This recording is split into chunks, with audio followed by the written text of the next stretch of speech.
ജ്യോതിഷ ഹസ്തരേഖ സംബന്ധമായ ഈ എളിയ വീഡിയോയിലേക്ക് എല്ലാവർക്കും സ്വാഗതം. ഇന്ന് പറയാൻ പോകുന്നത്, നമുക്ക് വീട്ടിൽ വിളക്ക് തെളിയിക്കാറുണ്ട്. അപ്പോൾ വിളക്ക് തെളിയിക്കുന്നതിനെക്കുറിച്ച് ഒരുപാട് കാര്യങ്ങൾ ഞാൻ പറഞ്ഞിട്ടുണ്ട്. ഇത് ഇതുവരെ പറയാത്ത ഒരു കാര്യമാണ് പറയുന്നത്, പക്ഷെ അത് എല്ലാവരും അറിയേണ്ട കാര്യമാണ്, അതുകൊണ്ടാണ് പറയുന്നത്. വിളക്ക് തെളിയിക്കുന്നതിന് മുമ്പേ ഈ ഒരു കാര്യം ചെയ്തിട്ട് വിളക്ക് തെളിയിച്ചാൽ, അത് ഇതുവരെ പറയാത്ത കാര്യമാണ് പറയുന്നത്, അത് പെട്ടെന്ന് വീട്ടിലേക്ക് മഹാലക്ഷ്മി വരുവാനും സമ്പത്ത് വളരെ പെട്ടെന്നുണ്ടാകാനും ഉപകരിക്കും. അതൊരു രഹസ്യവിദ്യ പറയുന്നത്. ആരും നിങ്ങൾക്ക് ഇന്നേ വരെ പറഞ്ഞു തരാത്ത ഒരു വിദ്യയാണ് പറഞ്ഞു തരാൻ പോകുന്നത്. അതിൻ്റെ പുറകിലുള്ള രഹസ്യവും പറഞ്ഞു തരുന്നുണ്ട്. ഇത് ഞാനീ പറഞ്ഞ രീതിയിൽ പല കാര്യങ്ങളും ചെയ്ത് ഇന്ന് സാമ്പത്തികം ഉണ്ടാക്കുന്ന ഒരുപാട് ആളുകളുണ്ട്.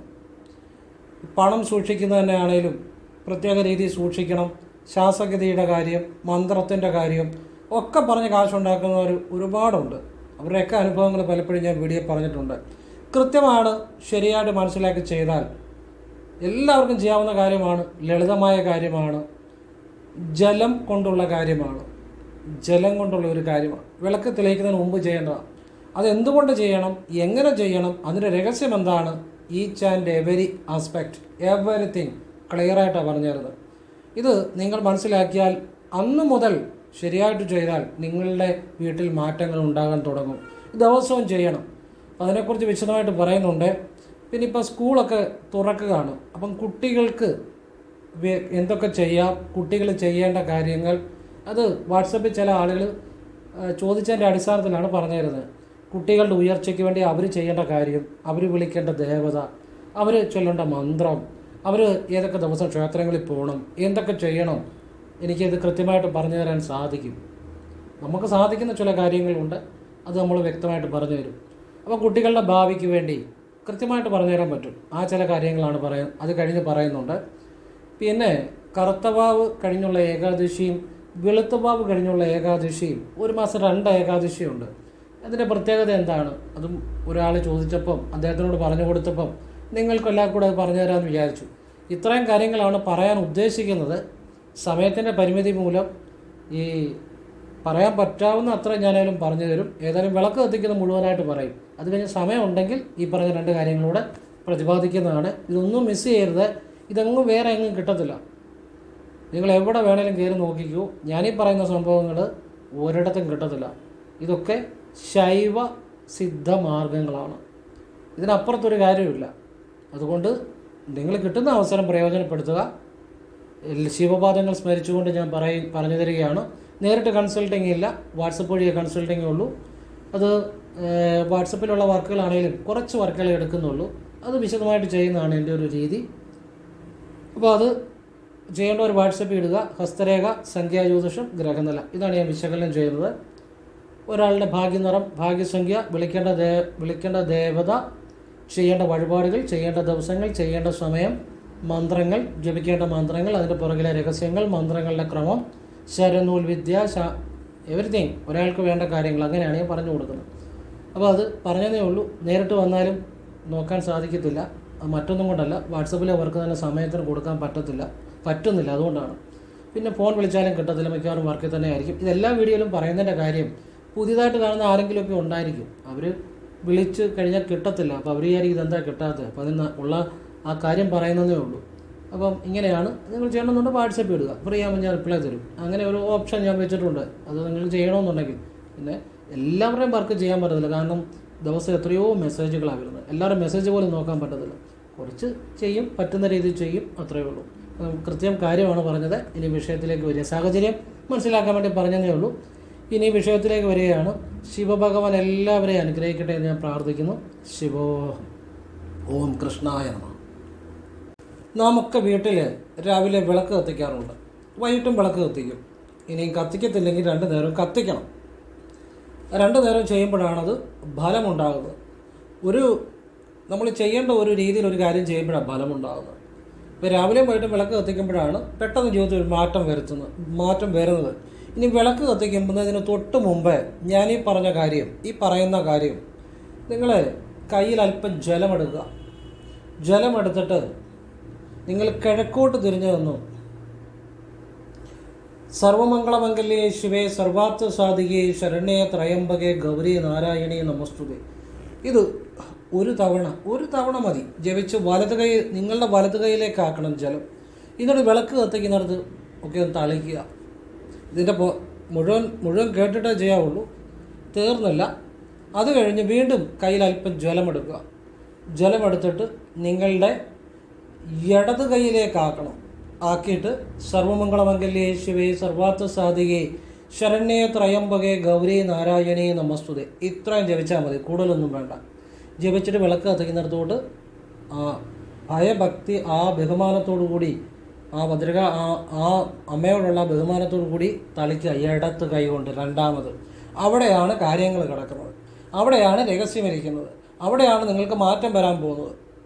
രണ്ടാമത് ഇടത്ത് കൈ കൊണ്ട് മന്ത്രജലം ഈ സ്തുതി, മന്ത്രമല്ല സ്തുതി, ഈ സ്തുതി ജപിച്ചുകൊണ്ട് തളിച്ച ആ ജലമാണ് നിങ്ങളുടെ വീട്ടിൽ ആ ഐശ്വര്യം ഉണ്ടാകാൻ പോകുന്നത്, അല്ലെങ്കിൽ മഹാലക്ഷ്മിയുടെ അനുഗ്രഹം വരുത്തുന്നത്. ഇനിയും അതിനെക്കുറിച്ച് വിശദമായിട്ട് ഞാൻ പറഞ്ഞുതരാം. എന്നിട്ട് വിളക്ക് കത്തിക്കുക. ഇത് രാവിലെയും വൈകിട്ടും ചെയ്യുക. ആ വീട്ടിൽ ഐശ്വര്യം വന്നിരിക്കും. ഇതൊരു കൃത്യം ഒരു 3 മാസം ഫോളോ ചെയ്ത് നോക്കിക്കൂ. എത്ര മാറാത്ത വീടും മാറും. ഭക്തിയോടെ ചെയ്യണമെന്നുള്ളൂ. ചിലർക്ക് വളരെ പെട്ടെന്ന് തന്നെ മാറ്റം വരും. ചിലർക്ക് ഒരു 3 മാസം തന്നെ ചെയ്ത് കഴിയുമ്പോൾ വലിയ ഒരു മാറ്റം വരും. ചിലർക്ക് ചിലപ്പോൾ ഒരു 1, 2, 3 അല്ലെങ്കിൽ ഒരാഴ്ച ചെയ്യുമ്പോൾ തന്നെ മാറ്റങ്ങൾ ഉണ്ടായി തുടങ്ങും. ഇത് വലിയ മാറ്റമാണ് ഉണ്ടാകാൻ പോകുന്നത്. അത് ചെറിയ കാര്യമില്ല. സർവമംഗളമംഗല്യേ, സർവമംഗളകാര്യങ്ങളും ആ വീട്ടിൽ നടക്കും. സർവ്വ ഐശ്വര്യങ്ങളും ഉണ്ടാകും. കലഹങ്ങൾ മാറും. അതിൻ്റെ ദേവിയുടെ എല്ലാ ഭാവങ്ങളും ഉണ്ട്. ഇത് മഹാമന്ത്രമാണ്. ഈ മന്ത്രം ഇതൊരു സ്തുതിയാണെങ്കിൽ പോലും അത് മഹാമന്ത്രം എന്നാണ് അറിയപ്പെടുന്നത്. ഒരു മന്ത്രം പോലെ തന്നെയാണ് ഈ സ്തുതിക്കുന്നത്. ഒരു മന്ത്രം പോലെ തന്നെയാണ് ഈ സ്തുതി. അപ്പോൾ സർവമംഗളമംഗല്യേ എന്ന് പറഞ്ഞാൽ അമ്മയുടെ എല്ലാ ഭാവങ്ങളും ഉണ്ട്. ശിവേ സർവാർത്ഥ സാധികേ, സർവ അർത്ഥങ്ങളും, അർത്ഥം കാമം മോക്ഷം എല്ലാം ദേവി തരും. സർവാർത്ഥ സാധികേ ശരണ്യേ ത്രയംബകേ ഗൗരി നാരായണി നമസ്തുതേ. ഇതിൻ്റെ അകത്ത് എല്ലാം ഉണ്ട്. പാർവതിയുണ്ട്, മഹാലക്ഷ്മിയുണ്ട്, എല്ലാം ഉണ്ട്. ആ പ്രാർത്ഥനയ്ക്കകത്ത് സർവ്വ അർത്ഥങ്ങളും ഉണ്ടാകും. പുരുഷാർത്ഥങ്ങൾ മുഴുവൻ സിദ്ധിക്കും. ഇത് അത്ഭുത ശക്തിയുള്ള സ്തുതിയാണ്. ഞാൻ സത്യമായിട്ടാണ് പറയുന്നത്. ചെയ്തവർക്കൊക്കെ ഈ സ്തുതി കൃത്യമായിട്ട് മനസ്സിലാക്കി ജപിച്ചവരുടെ എല്ലാം ജീവിതം മാറിയിട്ടുണ്ട്. ഇതിൻ്റെ അകത്ത് ഈ സർവമംഗള മംഗല്യേ, ആ സാ എന്നുള്ള ഉച്ചാരണം ഉണ്ടല്ലോ, അത് ഉച്ചരിക്കുമ്പോൾ നിങ്ങൾ ഇതിൻ്റെ ഈ സഹസ്രാരത്തിൽ ഒന്ന് ശ്രദ്ധിക്കണം. രഹസ്യം പറഞ്ഞുതരാൻ പോകുന്നത്. സർവമംഗളമംഗല്യേ ശിവേ, ആ ശായും ഇവിടെ ശ്രദ്ധിക്കണം. ശിവേ സർവാർത്ഥ സാധികേ, അപ്പോഴെല്ലാം ഈ ഉച്ചിലൊന്ന് ശ്രദ്ധിക്കണം. സർവമംഗളമംഗല്യേ സായും ഷായും ഉച്ചരിക്കുമ്പോൾ ഈ സഹസ്രാരത്തിൽ ഈ ഉച്ചിയിലൊന്ന് ശ്രദ്ധിക്കണം. മനസ്സുകൊണ്ട്, കണ്ണ് തുറന്നു തന്നെയാണ് മനസ്സുകൊണ്ട്.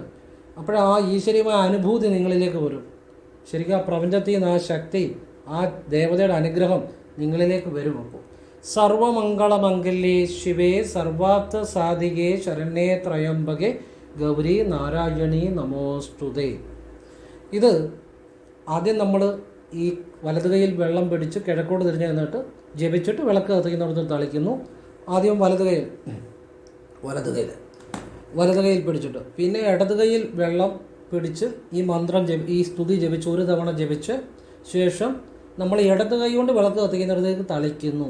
അവിടെയാണ് ജീവിതം മാറുന്നത്. ഇടത് കൈ കൊണ്ടുള്ള വിദ്യ, ഇടത് മൂക്ക് കൊണ്ടുള്ള വിദ്യ, ഇടത് കാലം മുന്നോട്ട് വെച്ചുള്ള വിദ്യ ജീവിതം മാറ്റും, തലേവര മാറ്റും. അതെന്താണ് അതിൻ്റെ രഹസ്യം? ഇപ്പം ഇടത് കല, ആ ഒരു ഇടത് കൈ പ്രവർത്തിക്കുമ്പോൾ വലത് ബ്രെയിനിലാണ് അതിൻ്റെ എഫക്റ്റ് ഉണ്ടാകുന്നത്, ആക്റ്റീവ് ആകുന്നത്. വലത് ബ്രെയിൻ എന്ന് വെച്ചാൽ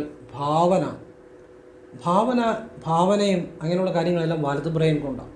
ഇടത് ബ്രെയിൻ ആണെങ്കിൽ ലോജിക്ക്, അരിത്തമെറ്റിക്, കാൽക്കുലേഷന് എല്ലാം. വലത് ബ്രെയിൻ, റൈറ്റ് ബ്രെയിൻ ഭാവനയൊക്കെയാണ് വലത്ത് ബ്രെയിൻ. ബ്രെയിനെ തന്നെ 2 പാർട്ടായിട്ട് തിരിച്ചാൽ ഇടത് ഭാഗത്തുള്ള ബ്രെയിൻ ഇടത് ബ്രെയിനും വലത് ഉള്ളത് വലത് ബ്രെയിനും. അപ്പോൾ ഈ ഇടത് ശരീരത്തെ അവയവങ്ങൾ ആണ് ആ വലത്ത് ഭാഗത്തെ ആ ബ്രെയിന് പ്രതിഫലനം ഉണ്ടാകുന്നത്. അപ്പോൾ ഈ ഋഷിമാരെ, മഹർഷീശ്വരന്മാരെ ഇവരെല്ലാം ഭാവന കൊണ്ടാണ് പല സിദ്ധികളും നേടിയിട്ടുള്ളത്.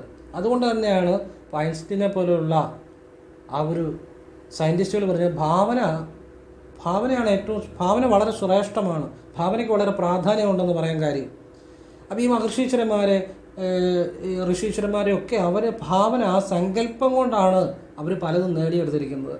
സങ്കല്പത്തിനാണ് പ്രാധാന്യം.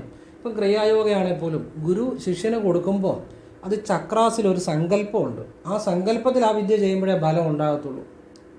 അല്ലെങ്കിൽ ആ വിദ്യ ചെയ്താൽ ഫലം ഉണ്ടാകണമെന്നില്ല. സങ്കല്പത്തിനാണ് പ്രാധാന്യം. സങ്കല്പമാണ് ബ്രഹ്മം. അപ്പോൾ ഈ വിഷ്വലൈസേഷനെ കരുത്ത് പകരുന്നത് റൈറ്റ് ബ്രെയിനാണ്. അതുകൊണ്ട് ഈ ഇടത് കൈക്ക് പ്രാധാന്യമുണ്ട്.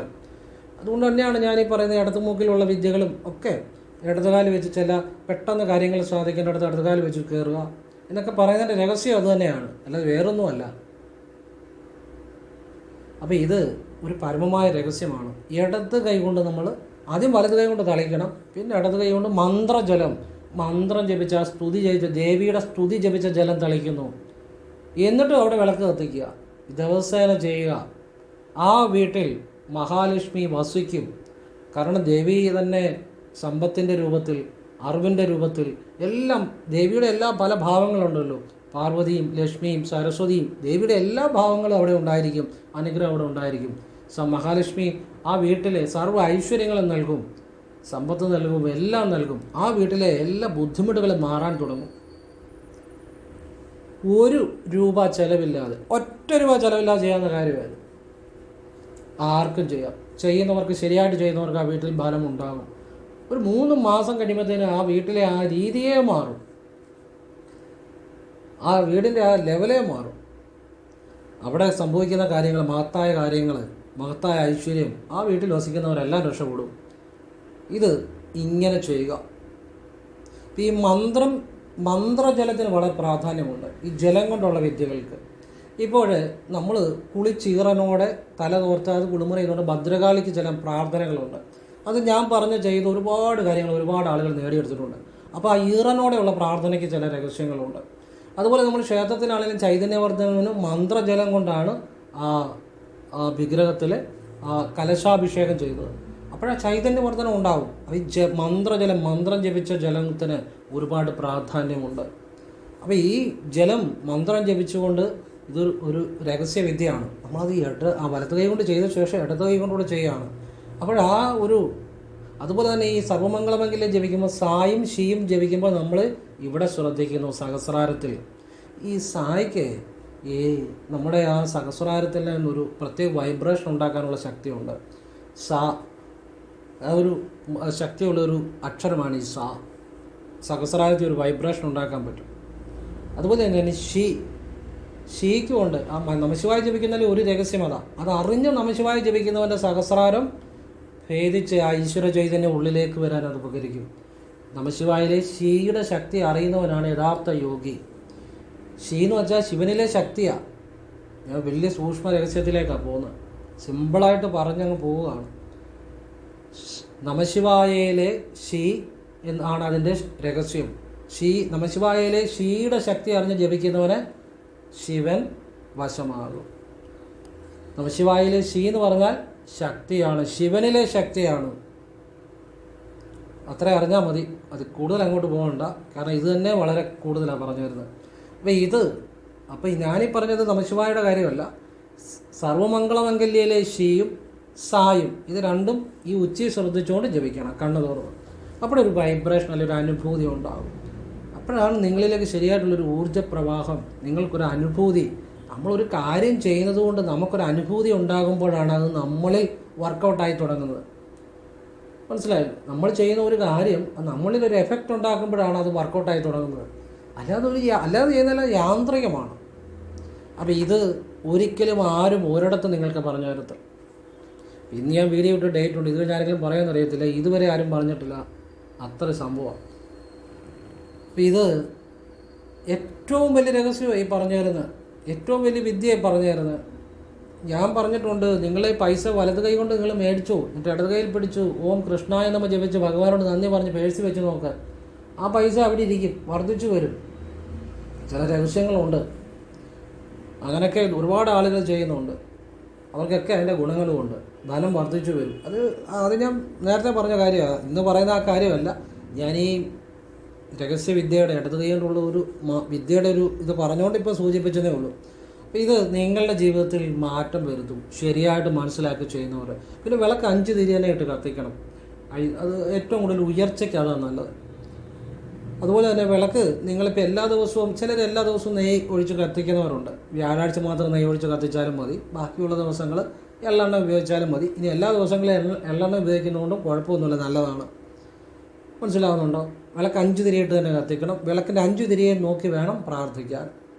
നമ്മൾ എഴുന്നേറ്റ് നിന്ന് വിളക്കിൻ്റെ 5 തിരിയെ നോക്കുമ്പോൾ ഈ നമ്മൾ ഏതിലേക്കും അങ്ങോട്ടൊരു ഫോഴ്സ് പ്രയോഗിക്കുമ്പോൾ അതിൽ നിന്ന് ഓട്ടോമാറ്റിക്കായിട്ട് ഇങ്ങോട്ടൊരു ഫോഴ്സ് ഉണ്ടാകും. അതുതന്നെയാണ് നമ്മുടെ ദൃഷ്ടി ആ വിളക്കിൻ്റെ 5 തിരിയിലോട്ടും ചിലപ്പോൾ അവിടെ നിന്ന് ഒരു ഫോഴ്സ് ഇങ്ങോട്ട് വരും. അത് നമ്മുടെ ആജ്ഞയിൽ ഒരു എഫക്റ്റ് ഉണ്ടാക്കും. അതാണ് എഴുന്നേറ്റ് നിന്ന് ഇങ്ങനെ താഴോട്ട് നോക്കി ആ വിളക്കിന് 5 തിരിയെ നോക്കി ജപിക്കണമെന്ന് പറഞ്ഞ് ചില യോഗിമാരത് ചെയ്യാറുണ്ട്. മടിയിൽ വിളക്ക് വെച്ച് അതിനെ ഇങ്ങനെ കുനിഞ്ഞ് നോക്കി. അത് ആജ്ഞാചക്രം ആക്റ്റീവ് ആകാൻ വേണ്ടിയാണ്. പറഞ്ഞാൽ മനസ്സിലായി? അറിഞ്ഞ് ചെയ്യുന്നതും അറിയാതെ ചെയ്യുന്നതും രണ്ടും രണ്ടാണ്. ഒരു വിദ്യ എന്താണെന്ന് മനസ്സിലാക്കി ചെയ്യുന്നതും അറിയാതെ ചെയ്യുന്നതും രണ്ടും രണ്ടാണ്. അപ്പം ഇങ്ങനെയുള്ള ചില വിദ്യകളാണ് ജീവിതം മാറ്റുന്നത്. അതിന് ഒരുപാട് കാര്യങ്ങൾ പഠിക്കുകയോ ഒരുപാട് ഗ്രന്ഥങ്ങൾ വായിക്കുകയോ ഒരുപാട് അറിവ് നേടുകയോ ഒന്നും വേണ്ട.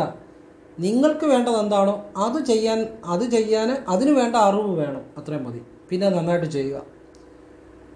വാൽമീകി, രത്നാകരൻ എന്ന കാട്ടാളൻ വാൽമീകി ആയത്, അദ്ദേഹം വലിയ മന്ത്രങ്ങളൊന്നും അദ്ദേഹത്തിന് പഠിച്ചിട്ടില്ലായിരുന്നു.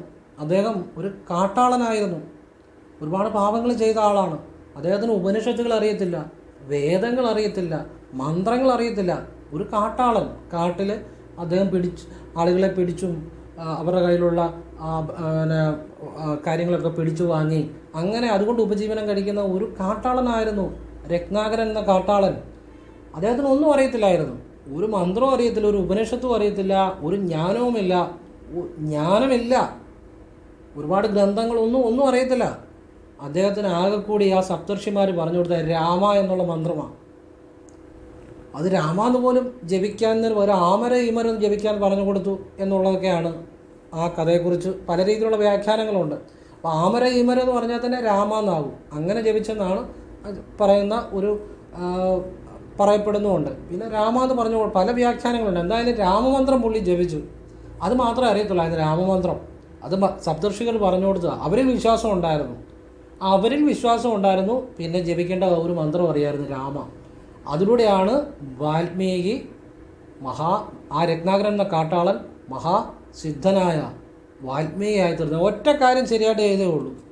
നമ്മുടെ കുഴപ്പമില്ല, നമുക്ക് ഒരുപാട് കാര്യങ്ങൾ അറിയാം, പക്ഷെ ഒരു കാര്യം ശരിയായിട്ട് ചെയ്യാൻ അറിയത്തില്ല.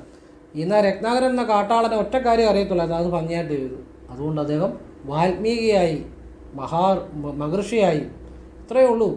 അറിയാവുന്ന കാര്യം ശരിയായിട്ട് ചെയ്യുക, അതിനുവേണ്ട കാര്യങ്ങൾ അറിയുക, അത്രയേ ഉള്ളൂ. അല്ലാതെ ലോകത്തിലുള്ള പുസ്തകങ്ങൾ വായിക്കുകയോ അറിവുകൾ മുഴുവൻ നേടുകയോ ശ്ലോകങ്ങൾ മുഴുവൻ പഠിക്കുകയോ അതൊക്കെ ചെയ്യുന്നവർ ചെയ്യട്ടെ. പക്ഷെ നമുക്ക് ഈശ്വരനെ അറിയണമെങ്കിൽ ഒരു കാര്യം തന്നെ ശരിയായിട്ട് ചെയ്താൽ മതി. ഈശ്വരനെ അറിയാം, വൃത്തിയായിട്ട് ചെയ്യണമെന്നുള്ളൂ, അത് വിശ്വസിക്കണം, അത്രയേ ഉള്ളൂ. അപ്പോൾ നിങ്ങൾ ഈ ഒരു കാര്യം തന്നെ ഭംഗിയായിട്ട് ചെയ്താൽ നിങ്ങൾക്ക് ഈശ്വരനെ അറിയാൻ പറ്റും, വീട്ടിൽ ഐശ്വര്യം ഉണ്ടാകും എന്നുള്ളതാണ് ഞാൻ പറഞ്ഞു വന്നത്. ഒറ്റ കാര്യം ഭംഗിയായിട്ട് ചെയ്ത് നോക്കുക, അതിൽ വിശ്വസിക്കുക, അത്രയേ ഉള്ളൂ.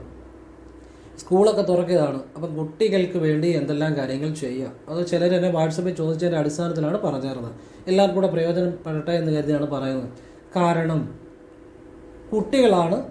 ഇന്നത്തെ കുട്ടികളാണ് നാളത്തെ ഈ നാടിൻ്റെ സ്വത്ത്. അതുകൊണ്ടാണ് കുട്ടികൾ നല്ലതായിട്ട് വളരുക, അവർക്ക് ഒരു ഉയർച്ച ഉണ്ടാകുക, അതൊക്കെയാണ് ഈ ഒരു നാടിന് തന്നെ ഐശ്വര്യം. അപ്പോൾ ആ നിലയിലാണ് പറഞ്ഞു തരുന്നത്. അപ്പം കുട്ടികൾക്ക് ശരിയായ വിദ്യ കിട്ടണമെന്നുണ്ടെങ്കിൽ ഏറ്റവും പ്രധാനം ഭദ്രകാളി അമ്മയുടെ അനുഗ്രഹമാണ്.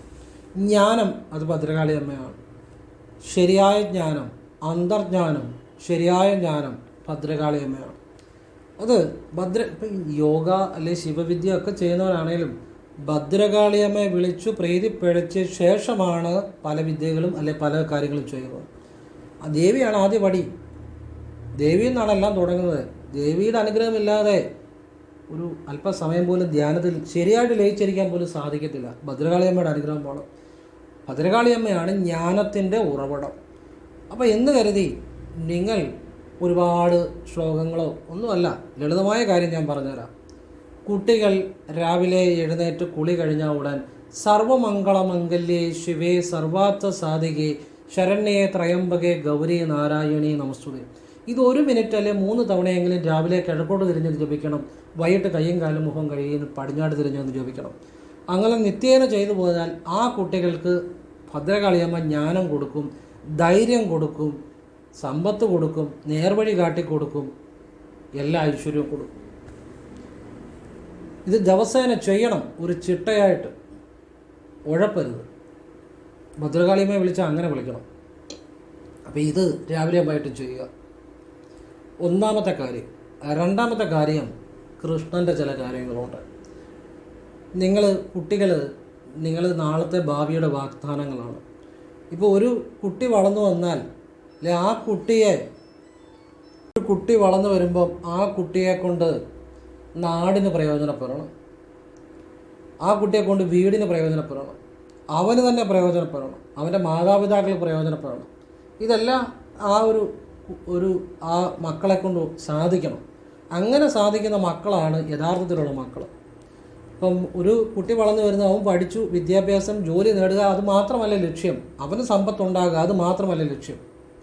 അത് ഒരു വലിയ കാര്യം തന്നെയാണ്, അതൊരു ലക്ഷ്യം തന്നെയാണ്. പക്ഷേ അതിനപ്പുറത്ത് അവൻ നാടിന് ഉപകാരിയായിരിക്കണം, അവൻ്റെ അച്ഛനെ അമ്മയെ സംരക്ഷിക്കണം.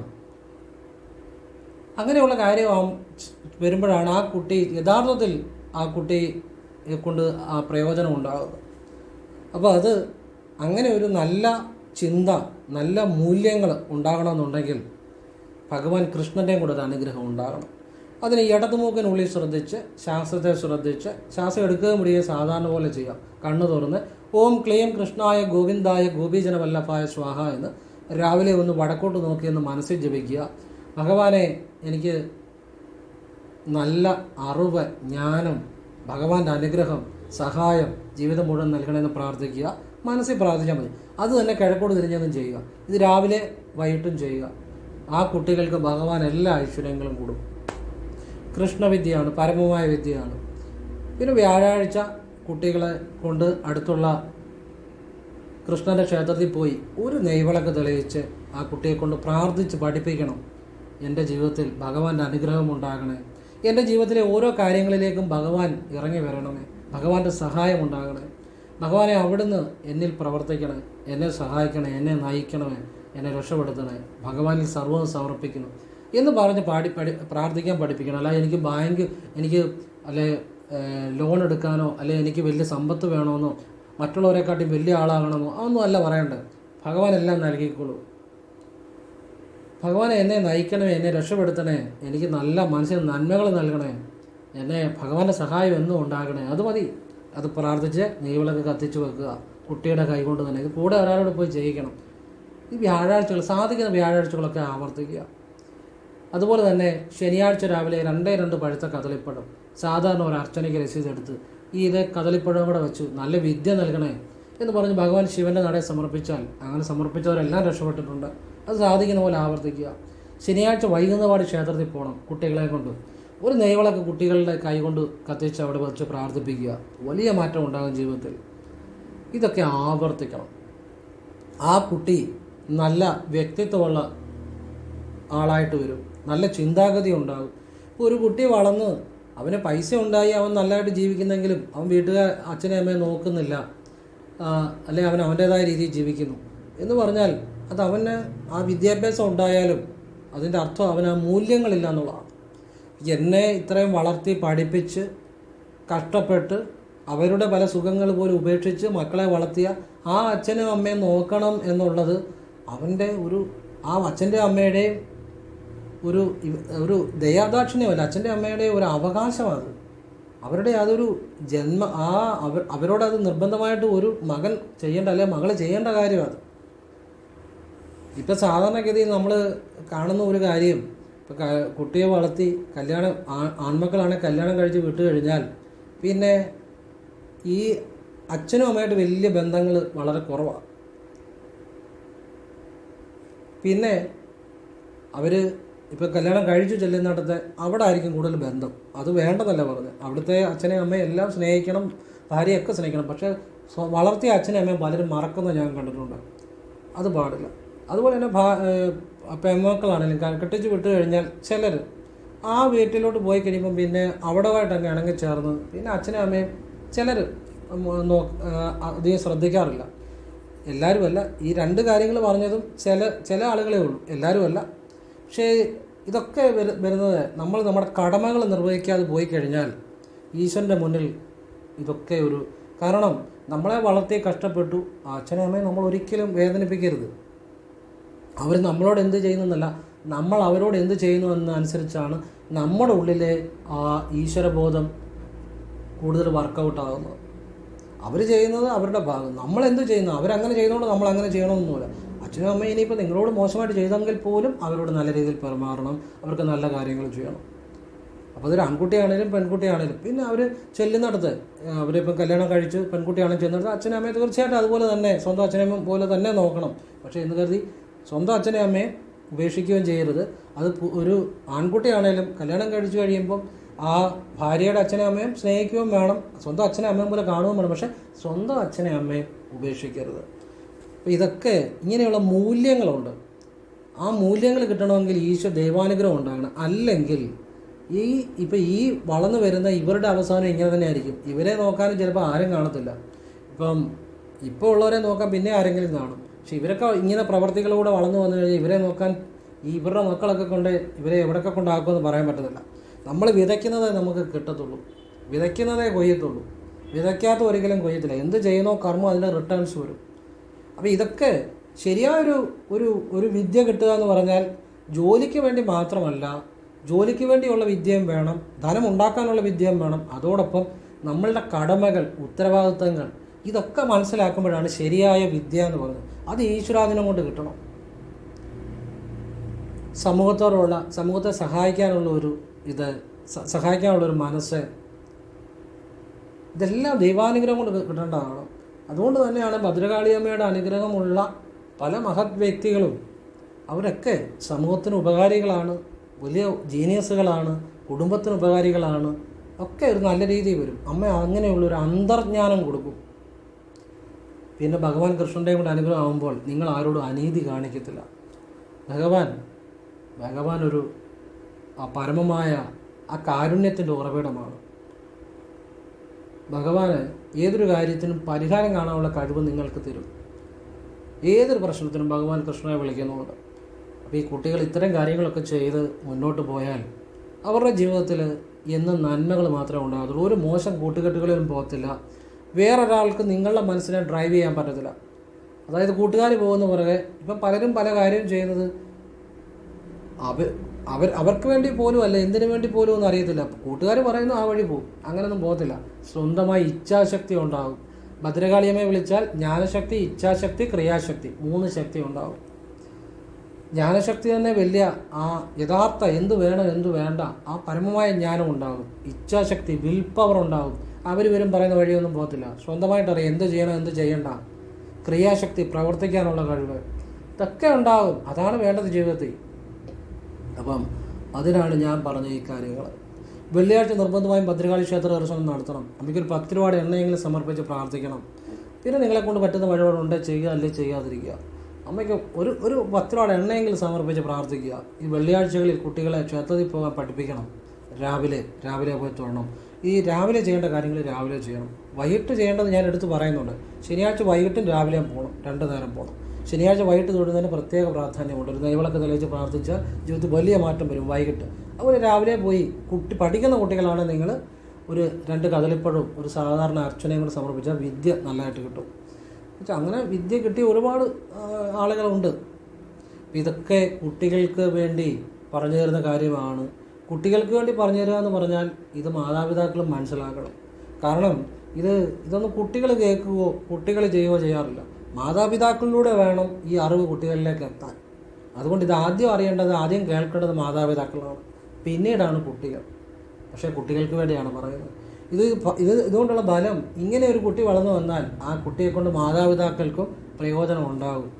അല്ലെങ്കിൽ വയസ്സാം കാലത്ത് കുട്ടിയെ പഠിച്ചോന്ന് ചോദിച്ചാൽ പഠിച്ചു, ജോലി കിട്ടിയോന്ന് ചോദിച്ചാൽ കിട്ടി, അന്യദേശത്താണ്, മാതാപിതാക്കൾ നാട്ടിലായിരിക്കും, നോക്കാൻ ആരുമില്ല. അങ്ങനെ ഒരു കുട്ടി ഉണ്ടെന്ന് പറയുന്നത് ഇല്ലാത്ത പറയുന്നതെല്ലാം ഒരുപോലെ ഇല്ലയോ. നമുക്കിപ്പോൾ ഒരാളെ പഠിപ്പിച്ച് വലുതാക്കണമെങ്കിൽ അത് അയൽവക്കത്തെ ഒരു കുട്ടിയെ പഠിപ്പിച്ച് വലുതാക്കാണ്. സ്വന്തം കുട്ടിയെ എന്തുകൊണ്ടാണ് ചെയ്യുന്നത്? അവൻ നാളെ നോക്കണം, അവനെ നമുക്കൊരാശ്രയമായിട്ട് വരണം. അങ്ങനെ ഒരു പരമമായ ലക്ഷ്യം അതിൻ്റെ അകത്തുണ്ട്. കാരണം ആ ഒരു മാതാപിതാക്കളുടെ ആയുസ്സും അധ്വാനം എല്ലാം ആ കുട്ടികൾക്ക് വേണ്ടിയാണ് ചിലവാക്കുന്നത്. അതിനൊരു സത്യമുണ്ട്. അപ്പോൾ അത് തിരിച്ചും കൊടുക്കണം. അതുകൊണ്ടാണ് അവനവൻ്റെ കുട്ടിയെ നിന്ന് അത് പ്രതീക്ഷിക്കുന്നത്. അപ്പോൾ അവനവൻ്റെ കുട്ടി ഇപ്പോൾ വിദേശത്ത് പോയി അവിടെ സെറ്റിലായി, അവിടെ താമസിക്കുക, ഇവിടെ അച്ഛനെ അമ്മയെ ഇട്ടേച്ച് പോവുക, ഇവരെ നോക്കാൻ ആരുമില്ല. നല്ല കാര്യമുണ്ടോ? കുട്ടികളുണ്ടെന്ന് പറയുന്നതിനകത്ത് വല്ല അർത്ഥമുണ്ടോ? കഷ്ടപ്പെട്ടതിനകത്ത് വല്ല അർത്ഥമുണ്ടോ? ആ കുട്ടികൾക്കൊരു നേരമുണ്ടോ അച്ഛനെ അമ്മയെ നോക്കിയില്ലെങ്കിൽ? പക്ഷേ യഥാർത്ഥ ഈശ്വരാധീനമുള്ളവർ തീർച്ചയായിട്ടും ഒന്നുകിൽ അവർ അച്ഛനെ അമ്മയെ കൊണ്ടുപോകും, അല്ലെങ്കിൽ അവർ അച്ഛനമ്മയെ നോക്കും, അല്ലെങ്കിൽ അതിനുള്ള ഏർപ്പാടുകൾ ചെയ്യും, അല്ലെങ്കിൽ അവരുടെ ഒരു സ്നേഹം എന്താണെങ്കിലും കൊടുക്കണം. വേറൊരാളെ ഏൽപ്പിക്കരുത്. അതാണ് ഞാൻ പറയുന്നത്. ഇപ്പം വേറെ എവിടെയെങ്കിലും ഏൽപ്പിച്ചാൽ ചിലപ്പോൾ അവരെ നോക്കാൻ ആളുകളെ ഏൽപ്പിക്കാം. പക്ഷേ അച്ഛനും അമ്മയ്ക്കും പ്രായമായ അവർക്ക് നിങ്ങളുടെ സ്നേഹം വേണ്ടത് അത് കൊടുക്കണം. കാരണം വെച്ചാൽ ചെറുപ്പത്തിലെ നിങ്ങൾക്ക് നടന്നപ്പോൾ, നിങ്ങൾ വീണപ്പോൾ നിങ്ങളെ സ്നേഹത്തിലൂടെയാണ് അച്ഛനും അമ്മയും ഓരോന്ന് പറഞ്ഞ് മനസ്സിലാക്കി. ആ സ്നേഹം തിരിച്ചു കൊടുത്തിട്ടേ ഈ ഭൂമിയിൽ നിന്ന് പോകാവുള്ളൂ. അല്ലെങ്കിൽ അതൊരു കടമായിരിക്കും. ഒരിക്കലും ജീവിതത്തിൽ വീട്ടാൻ പറ്റാത്തൊരു കടം മാതാപിതാക്കളോടുള്ള കടമാണ്, പ്രത്യേകിച്ച് അമ്മയോടുള്ള കടം. കാരണം അമ്മയാണ് കൂടുതൽ സഫർ ചെയ്യുന്നത്. അച്ഛൻ ജോലിക്ക് പോകുന്നു, അധ്വാനിക്കുന്നു, അതുകൊണ്ട് നമ്മൾ ജീവിതം മുന്നോട്ട് പോകുന്നത്. എങ്കിൽ പോലും അച്ഛനോടുള്ള കടവുണ്ട്. അതുപോലെ തന്നെ കൂടുതൽ അമ്മയാണ് സഫറിങ്സ് കുട്ടികൾക്ക് വേണ്ടി ചെയ്യുന്നത്. ഇപ്പോൾ അതെല്ലാ ജീവജാലങ്ങളും, ഒരു കോഴിയാണെങ്കിലും ആ ഒരു തള്ളക്കോഴി അതിൻ്റെ കുഞ്ഞുങ്ങളെ ഒരു കാക്ക കൊണ്ടുപോകാൻ വന്നാൽ എത്രമാത്രം ഫൈറ്റ് ചെയ്യുന്നതെന്ന് നിങ്ങൾ നോക്കിയാൽ മതി. അമ്മയ്ക്ക് കുട്ടികളുമായിട്ടുള്ള വൈകാരിക ബന്ധം. നല്ല അമ്മമാരുടെ കാര്യമാണ് പറയുന്നത് കേട്ടോ. അപ്പം അമ്മയാണ് ഏറ്റവും വലിയ ഗുരു. അമ്മയോടുള്ള കടം ഒരിക്കലും വീട്ടാൻ പറ്റത്തില്ല. അതുപോലെ തന്നെ അച്ഛനും അതുപോലെ തന്നെ പ്രാധാന്യമുണ്ട്. അച്ഛനെ അമ്മയെ ഒരുപോലെ കാണണം. ഞാൻ പറഞ്ഞതേ ഉള്ളൂ. അപ്പോൾ ഈ മാതാപിതാക്കളുള്ള കടം നിങ്ങൾക്കൊരിക്കലും വീട്ടാൻ പറ്റത്തില്ല. അത് വീട്ടിയിട്ടേ ഭൂമിയിൽ നിന്ന് പോകാവുള്ളൂ. അല്ലാതെ നിങ്ങൾ എത്ര വിദ്യാഭ്യാസം നേടിയാലും, എത്ര ഉയർന്ന വ്യക്തിയായാലും, എത്ര സമ്പത്ത് നേടിയാലും അവസാനം മരണക്കിടക്കെ കിടക്കുമ്പോൾ ചിലപ്പോൾ നിങ്ങൾക്ക് ഈശ്വരൻ തോന്നിക്കും, ഈശ്വര ഞാൻ എൻ്റെ അച്ഛനും അമ്മയും നോക്കിയില്ലല്ലോ. ഒരു പശ്ചാത്താപം ഉറപ്പായിട്ടും ഉണ്ടാകും. പശ്ചാത്തപിക്കാൻ വേണ്ടി അങ്ങനെ ജീവിക്കരുത്. അപ്പം പശ്ചാത്തപിച്ചിട്ട് ഒരു കാര്യമില്ല. നമ്മളുടെ സമയം കഴിഞ്ഞു. ഈശ്വരൻ പലതവണ നമ്മളെ ചിലപ്പോൾ തോന്നിച്ചിട്ടുണ്ടായിരിക്കും, അച്ഛനെ അമ്മ പോയി കാണണം, അവർക്ക് എന്തെങ്കിലും ചെയ്യണം, അവരോടൊത്ത് അല്പനേരം ഇരിക്കണം, അവരോടൊത്ത് ആഹാരം കഴിക്കണം, ഇതൊക്കെ തോന്നിച്ചിട്ടുണ്ടായിരിക്കും. അത് ഇടയ്ക്ക് ആ ഈശ്വരൻ തോന്നി. അപ്പോഴെല്ലാം നമ്മൾ ആ ഈശ്വരനെ മറന്നിട്ടായിരിക്കും നമ്മുടെ തിരക്കുകളിലേക്ക് പോകുന്നത്. അവസാനം മരണക്കടക്കെ കിടക്കുമ്പോൾ അയ്യോ എനിക്കൊന്നും പറ്റിയില്ലല്ലോ, അവരോട് പോയി ഇരിക്കേണ്ടതായിരുന്നല്ലോ, അവർ കൂട്ടത്തിരുന്ന് ആഹാരം കഴിക്കേണ്ടതായിരുന്നല്ലോ. അപ്പം ചിന്തിച്ചിട്ടൊരു കാര്യമില്ല. പിന്നെ ബാക്കി അനുഭവിക്കാമെന്നുള്ളൂ കർമ്മത്തിൻ്റെ. അതുകൊണ്ട് നിങ്ങളെ ഈശ്വരൻ ഏതെങ്കിലും രീതിയിൽ ഓർപ്പിക്കുന്നുണ്ടെങ്കിൽ, ഇപ്പോൾ ഈ വീഡിയോ കാണുമ്പോൾ ചിലപ്പോൾ ഞാൻ പറയുമ്പോഴായിരിക്കും നിങ്ങൾക്ക് അതിനെക്കുറിച്ച് ചിന്ത വരുന്നത്. അതൊക്കെ ഒരു ഈശ്വര നിയോഗമാണ്. അല്ലെങ്കിൽ നിങ്ങൾക്ക് ചിലപ്പം സ്വയം തോന്നാം. എങ്ങനെയാണേലും ഒരിക്കലും ജീവിതത്തിൽ കടമകൾ നിർവഹിക്കാതെ പോകരുത്. അത് പ്രത്യേകിച്ച് സ്വന്തം അച്ഛനോടും അമ്മയോടുള്ള കടമ. അപ്പോൾ ഇതെല്ലാം എല്ലാവർക്കും ഉപകാരം ചെയ്യട്ടെ. ഇനി ഒരു കാര്യം കൂടെ പറഞ്ഞാൽ നിർത്തുകയാണ്. കറുത്തവാവ് കഴിഞ്ഞ് വരുന്ന ഏകാദശി വഴിപാട് ചെയ്യുന്നത് ജീവിതത്തിലെ എല്ലാ ദുരിതങ്ങളും മാറാൻ വേണ്ടിയാണ്. അന്ന് വഴിപാട് കൃഷ്ണനല്ലേ വിഷ്ണുവിന് ചെയ്യുന്നവരെ ഭഗവാനെ രക്ഷപ്പെടുത്തിയിരിക്കും, ഒരു സംശയം വേണ്ട. ഇനി വെളുത്തുവാവ് കഴിഞ്ഞ് വരുന്ന ഏകാദശി കൃഷ്ണനല്ലേ വിഷ്ണുവിന് വഴിപാട് ചെയ്യുന്നതൊക്കെ പിതൃപ്രീതി പെട്ടെന്നുണ്ടാകും. അതാണ് അതിൻ്റെ അകത്തെ രഹസ്യം. എല്ലാവരും ഈശ്വരൻ അനുഗ്രഹിക്കട്ടെ. ഓം കൃഷ്ണായ നമഃ. ശിവോഹം.